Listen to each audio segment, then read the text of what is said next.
Good day, everybody. Here we are Hi. with the Jamie, Erik, and Elisa show. Yes. So we're going to have a lot of very interesting topics today. Now, what I'd like to talk about is suicide. I know it's but it's very important. And Erik, I want to say hi to you, sweetie, first. He says hi. He's walking around the room.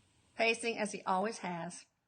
You know, we have worn out kitchen circle around our kitchen island. It's just the floor is just totally worn down. That guy could pace. All right, now I'm going to look at my notes every once in a while for my questions. But first thing I want to ask you, because why are so many people, well, they seem to be more susceptible to suicide, and why does it seem more prevalent now? Erik says, I love you. I love you too, baby. He says, Happy Valentine's Day to you. Thank you. And he says, Happy Valentine's to everybody who's watching. Good. He's going back and forth, and he says, to answer your question, it's media, media, media. My hands are like this. Media, media, media. And? Expand on that, please. He says, well, we've always been like this, yet we haven't had the interest in advertising it to the masses. Mm-hmm. He said we can look back just a decade ago or even further, and a lot of these suicide deaths were considered accidental, were told to the media to be disease. It was so shameful that people didn't want to advertise that this is what had happened, because it was actually worse, the worst kind of death that anyone could experience. Now he's got one hand up in the air and he's going, it's bullshit. And tell me why it's bullshit. Yeah, sit down. By the way, I did not teach him this foul language, guys. I just want that up for the record. I'm not saying that. She didn't teach you to talk that way. You found it. He goes, guilty as charged. He said, so a lot of us think that since the media is focusing on it, that maybe it's something in our culture that's increasing us to be this way. Mm-hmm. He goes, but if you step back even further, we're coming out of dark ages. We're getting acceptance of gay people. Now we're into the acceptance of transgender people. Mm-hmm. We're into the acceptance of being a woman. He does a really awful face like, oh, to be a woman. Oh, so, you know. Well, not in the Middle East. Mm-mm. He says, that is true. He goes, but we're looking at our culture, Mom, because this is where we're seeing most of it being publicized for suicides. And he says, it's like we're coming out of the dark ages. We're getting into, hey, you're different, and we're going to appreciate you for that. And he said, like anything, it starts with the more accepting people. He goes, you can call that the more eccentric people in our culture, and then it'll dwindle down to the more earth-living people. And he says that's how marketing is. Let me get my dog. My dog is nothing. Come here, Bella. You sit with me. Oh, well. Oh, she's not going to come. No. Can't make her mind. Camera shy. He said, I always know, I always kind of boo-hoo the marketing. Mm-hmm. I know you don't like it. But the positive marketing, I really enjoy. And he goes, now listen, I'm not saying good, bad. I really want to say the positive marketing that I'm talking about is the kind that says accept you for who you are. Mm. You know, so it's not rewarding you for one and dissing you for another. And he says it's this kind of acceptance marketing or happy marketing, you know, invoking peace and joy within each individual. Mm-hmm. This is starting to catch on. And you're seeing it in commercials. You're starting to see it in themes and TV shows and movies. That's right. This is the good stuff. There is a commercial about acceptance of bipolar disease, and I can't remember exactly who the actresses were or actors, but they had written on their T-shirts, "I have bipolar disease" or something like that. So that's good. Yeah, he was also mentioning the Super Bowl commercials, focusing on the love of being a man, being the dad, and not putting girls down. Yeah. He says there was a lot of positive, air quotes, people, I don't want you to think I'm saying good or bad, but positive marketing that's going to help. He said, so getting back to your question, is more suicide happening? Not really. We're starting to actually accept people so they don't have to resort to techniques of leaving because it's not working for them. Well, for example, addressing mental illness? Mental illness, all kinds of things that make people feel isolated from a community. Okay. Whether it's the color of their skin, their acne, inability to perform socially. And then there's the F you, I'm going to punish you type suicide too, the impulsive one. Oh, hell yes. Yeah. And he goes, that's the pit of isolation, that there is no connection to anyone else. So they think if they remove themselves from the game, they'll create pain for other people. Did you commit suicide for the FU reason? Nope. Didn't seem like you did. No. What was your reason? To get free. Shows me the image of crawling through like a old school lion cage with the big bars. Yeah. Pulling the bars out and stepping through them. He says that was my answer. That was the way that I found my peace of mind. He goes, so what were we talking about? Sorry, got you off track. What do you have, a bad I didn't think spirits could have a bad memory. What's going on there? I was hoping if I crossed over, or when I cross over, that I get my memory back. No can do. Oh. He says, I think I answered the question, but he goes, I didn't know if you wanted it a different way. Ding. All right. That's the sound he makes when he thinks he's done with something. Of course. Ding. I'm looking at my notes. Okay, here we go. How often is it related to past lives?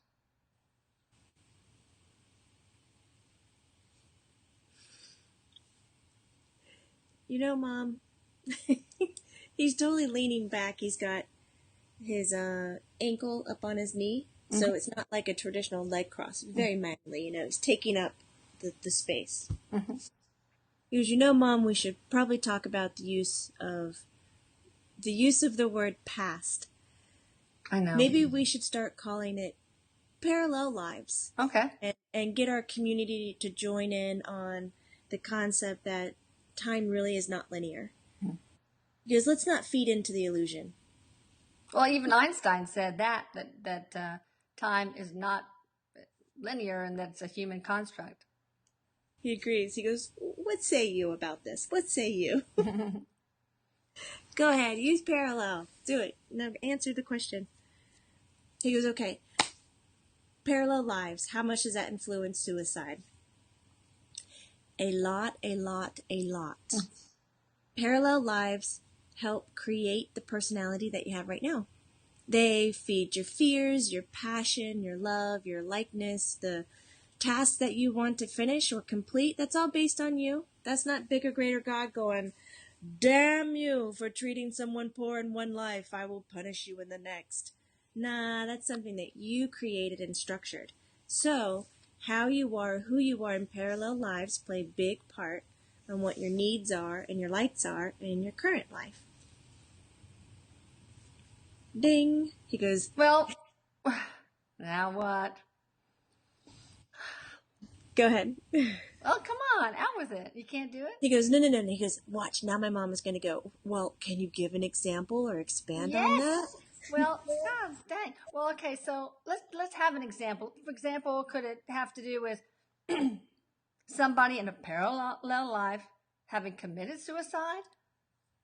Nice. Yes. Okay. It can. Yeah. Or, he says, we can look at it this way. It could be, in one life, you're completely alone, ostracized. Just say your whole family got wiped out by the plague. And there you stand alone. And in this life, you're trying to understand relationships, but you're getting fed this really desperate loneliness. And you'll have these moments in your current life, we're going to call it current life, all these air quotes, that overwhelmingly very alone, solitude. But you know it's not real. In your head, you can see your family members, but all of a sudden you don't feel like you can connect to them. So these waves of emotions that have no trigger in your current life can absolutely be from the parallel life that's happening. Okay. Ding. You got some lots of dingies here. Well, will past life regression help that? Well, parallel life regression. I know, how would you say that, right? I know, he's up and moving. I'm not even he's wiggling around. Yes, it will help with that, because what he's saying is when you're doing past life regression, parallel life regression, you're linking your logic to that life and that experience. And when your logic, which is a huge human quality to help you stay in the now of your current life, when it can understand what's going on in a parallel life, it'll stop linking it through and seeing those signals as this lifetime. If I'm overwhelmingly, all of a sudden, so lonely, it must be true that I am absolutely lonely. And it's not the truth. So it helps us organize and understand that our thought connection and that our emotional connection to ourselves is linked to all our parallel lives, as well as the excess energy around us in our environment. Okay. So, He's going like that. You're mimicking all his gestures, huh? So, when we look at our thoughts in this life, they're not always going to be ours. Just because they show up in your head doesn't mean they're possessive to you, and that they ring true or speak truth. They are perceived from parallel lives and energy out into your environment, which means other people as well. Sure. I don't know. He just said to himself, but you can hear it. Nailed it. Oh, you got to break your arm patting yourself on the shoulder, I must say, if you had arms and shoulders. All right, let me see. All right, how do you know if it was a mistake or destiny if you kill yourself? He says, you know it the moment you arrive. Okay. I guess it's like, oops. Or it's like, all right, made it. Now, how can we prevent ourselves from taking our lives? In other words, how can we get help if we have suicidal ideation? It's kind of an obvious one. Seek help from a mental health professional, call suicide hotline, etc. But how can we, for example, Erik, you had all these resources. You even had the cell phone of your therapist, but you didn't do it. You didn't call for help. Now, how can you get a person? How can you, as that person, Yeah, he said, get well, help? I had gotten help, years of help. Yeah, you sure have. Mine wasn't, today I want to commit suicide, so I guess I'll go ahead and do it. Happy face. He said, I had thought about death before on several occasions and discussed it with other people. And he said, so in my case, I did the logical thing and I weighed my options. And I felt at peace with the idea of leaving. That was the one that attracted me the most. I knew that this ending created a joy, a release. And he goes, and I was right. Yeah.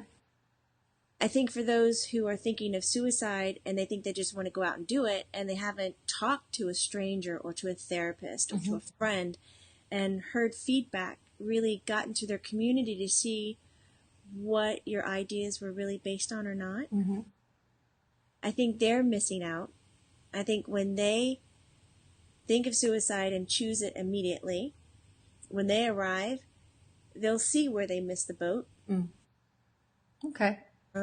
For us, he said, even like Robin Williams, who we talked to, he had decades of thinking about death and leaving. This was not some fleeting moment that he just played upon. And when you read the stories of people who committed suicide and they had tried before or had talked about it before, had issues with it before, put a smile on your face. This person found their answer and had the balls enough to give that relief to themselves. We need to stop. We need to stop condemning this shit. We need to start looking at it as what it is. It's an option. And he goes, that doesn't value life. That doesn't value life any less. Mm-hmm. And he goes, I hope that sits heavy in your head. It doesn't give. Boiling with it. Hold on. He wants it to really sit with everybody who's watching, that if someone chose to take their own life, they did not value themselves any less than anyone else. Mm. That it took more courage for them to step out of their lives than to stay in it. Yeah. All right, well, you're not condoning suicide, though, are you?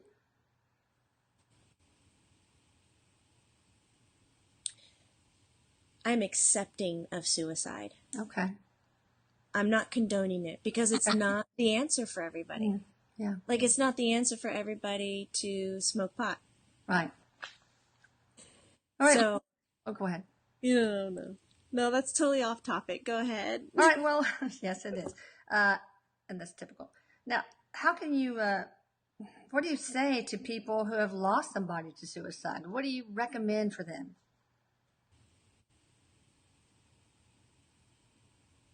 Because isn't the first words a lot that you hear is, I'm so sorry for your loss? Yeah. He goes, what does that really mean? You're sorry for the loss. He goes, first of all, there is no loss. Okay, a physical one? Yeah. But you didn't lose the person after they died. Mm-hmm. They transitioned. I don't know why you'd be sorry for it, because it's obviously what the person really, really wanted. In a way, it's a form of achievement.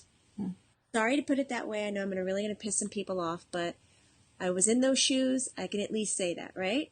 Yeah. No trophy on the mantle, though, please. No. This is not like a trophy thing. But for those of you who are coming across people who are living, who have had a family member or partner take their own lives, he says, acknowledge them. Just say, oh, and say their name. Mm. And acknowledge that they transitioned. But why are you apologizing? He's like, nobody needs apology. Nobody needs pity while you're in a moment of grief or not understanding what has happened. Show support. Say, I'm here. There we go. If you need anything. That's perfect. I don't like it when they say, well, you've got other children. Or when they say, just move on. Oh, I just don't like that. Because I don't care how a person died. It's not about moving on and forgetting them. Because that's really what they mean. Mm-hmm. Telemarketer call. Sorry. 1, 2, 8. Okay. He said it is about reaching out and showing support. Like, hey, if you ever want to talk about Erik, I'd like to listen. Mm-hmm. Hey, they transitioned. Mm-hmm. It's going to be a change. Yeah.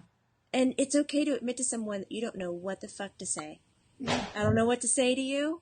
I am here. I'm available. I can't imagine what it feels like. Here's my hug. I wish more people had done that for me. Yeah. Where's the support? Why do people just take grief and then dump sorrow on top of it? He said, is maddening to even think about. I know I lost a lot of friends. Yes. He They're said too you did. uncomfortable. Yeah. Oh, and then, how great is it that, that's said sarcastically. He goes, like 3 months after, or a year after, where you want to talk about me, and the person's like, No. and they don't know how to handle it. Yeah. It's like relationships carry on even Yeah. after death. Mm-hmm. Whole lot of he leans back and shares. There's a whole lot of people are missing out on a whole lot of love for not. Yeah. Yes, That's a shame. Is there a couple of ways? Are there a couple of ways that those who have lost somebody can communicate with them? I know you've talked about a hand game, for example. Maybe you can talk about that, um, or something else. Your choice. there's a whole lot of ways to communicate. I want to debunk. I don't know what you're talking about. Start over. Commonly, after someone dies, the living person will feel them around. Oh, they get a sensation that something is happening. This is commonly. And then after a period of time, that goes away. And then the person is like, oh my God, I've lost them all over again. I don't feel them. And then they grieve even harder. Let me set the record straight. When you stop feeling them around, it's not because they quit. He goes, trust me, we don't quit. We don't like look at our clock and go, oh, there you go. You get 3 weeks of us showing signs and now we're getting out of here. Because that's not it. It's because you've raised your vibration. And now if we're doing the same thing, it's just like feeling air, not gust of winds. So it doesn't get your attention as much. Yeah. So I'm going to say to you, who's watching, who's had this, say to your loved one, amp it up, make it bigger, so that I can understand these signs on this plateau, on this level of energy, energetic messages and signs. And he goes, now for the others who really haven't felt anything or who want to continue a relationship, yes. Don't say it like what I have said. Do your thing. You got to figure out the way that you can get your information the easiest. You know, are you a good listener? Are you a good feeler? Are you a good seer? And pick one of those and ask your loved one to use that to give you a sign or a message. And then take away the expectations. Don't tell them how to perform in that way. Like if you're a good feeler, don't say, okay, come and mess with my hair. And he says, they might not be good at messing with your hair, but they're absolutely great at giving you hugs and making your chest all tight and feeling like you're having an anxiety attack. Because, so if you don't put an expectation on it, they can perform better to your needs. Well, and it's just about acknowledging it. I think you've told us that expectation is a very dense emotion, just like depression is, and it vibrates at a very low point in the visible range of the electrical magnetic spectrum. So it takes you guys a lot to lower your vibrational energy to get to us. But anyway, that's why we use, I feel low, I feel down, it's a very dense feeling. And so I think, can you think joyful things and it's, makes it easier for them to get to you? Yes, you can watch comedy. You can go have an orgasm, as he says. You can engage with things that bring you a lot of joy, and then step into the realm of meditative thought or openness, mindfulness, and you're going to perceive that subtle energy so much easier than what you would if you were in the down, low, or dense point. Yeah. Tell us about the hand game. Yeah, it's not the slap game. No. That game where you like. Oh yeah, yeah. He says, for those who are living, you pick a hand that represents yes, and you pick a hand that represents no. Keep it the same. Don't change it. He's like, stop changing that shit. You guys will change shit on us and think that we know what's going on. We are creatures of habit still. He's giggling. So when you have it, yes and no, in the center of your hands is an energy center. It's like a secondary chakra is what it is. And it's very sensitive. Erik is saying we can push our energy into the hand. Mm-hmm. So it will make your hand have a different sensation. Hot, cold, tense, tingly. Most of the time it does interfere with blood flow, so you will feel a tingle. Okay. Sometimes pain, stiffness. Sounds like fun. Oh. He goes, but you're not having a heart attack. And keep your hands separate from each other. Don't keep them next to each other. So keep them far out.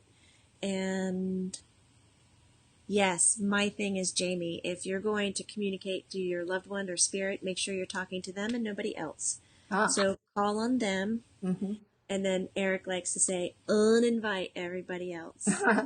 Dismiss them from the party. So basically, it's good for yes and no questions, but people haven't thought of them. And Erik goes, but that's the hard part, Mom. Yeah. People will get in here and just go, well, how are you doing? He goes, that's not a yes and no question. I know, yeah. That's true. As yes and no. And after you get a sensation in your hand, acknowledge it so that we know to stop. Okay. So that you can go back to feeling normal. And then you can begin the next question. Okay. All right. Anything else on this whole topic? No, he's saying I love you and happy Valentine's Day. All right. Well, we'll close on this one here. And I want to remind you that we're not going to have any more celebrity or notable figure interviews on YouTube, but we will continue it on the blog, So it's very important that you go to the blog Channeling Erik, www.channelingerik.com. I also want you guys to know that I want you to like and subscribe, please. Yes, like it. If you like it, you know. Jamie? Share it with a friend, Erik said. Share it. Well, I've talked about my blog, but I want to talk to you about Jamie's site. Wonderful. She's got so many events that I want you guys to attend. So explore. Yes. Subscribe to a newsletter. All right, guys. Bye, Erik. Erik's blowing kisses. Bye, everybody. Bye, Mom. Bye. I love you. Bye. Bye.